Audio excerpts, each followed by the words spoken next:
Hi, my name is Tyler Schulz, and I'm the Commissioner of the Environment working for the Office of the Auditor General of Ontario. I'd like to tell you about one of the environment audits my team worked on this year, Ontario's program to address hazardous spills. Under the Auditor General Act and the Environmental Bill of Rights, the Auditor General's Office conducts audit reports on environmental topics each year. A hazardous spill is a discharge of a substance, a solid, liquid, or gas, to air, land, or water. These spills can threaten human health and the environment. Between 2016 and 2020, there were more than 40,000 spills reported in Ontario. Spills from pipelines, electrical lines and transformers, and fuel tanks are amongst the most common.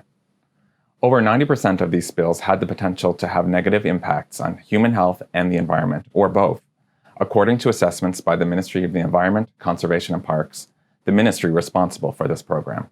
Under the Environmental Protection Act, the ministry is responsible to make sure that companies that use these types of substances in their operation have plans in place to prevent and respond to hazardous spills, to also reduce their risk of spills, and comply with related legislation and rules.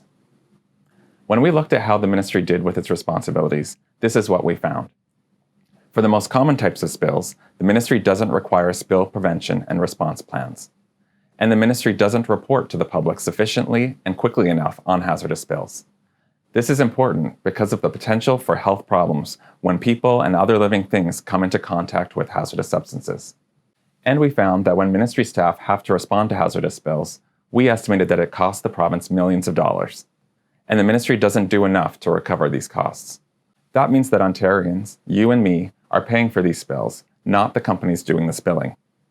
If companies had to pay for all the costs involved in responding to their spills, they'd be much more likely to work to prevent them in the first place. In this report, we have made a number of recommendations to address our audit findings. On hazardous spills, we recommended improvements to timeliness and accessibility when hazardous spills are reported, to make sure people find out quickly when there's a spill that could be hazardous to their health. We also recommended that the ministry collect a lot more of its costs for spills response. This will take the burden of paying the costs off of Ontarians. These are just a few things that we found and recommendations we made to improve. If you want to find out more about this audit and other audits we did this year, visit auditor.on.ca. Thank you for your interest in what we do at the Office of the Auditor General of Ontario.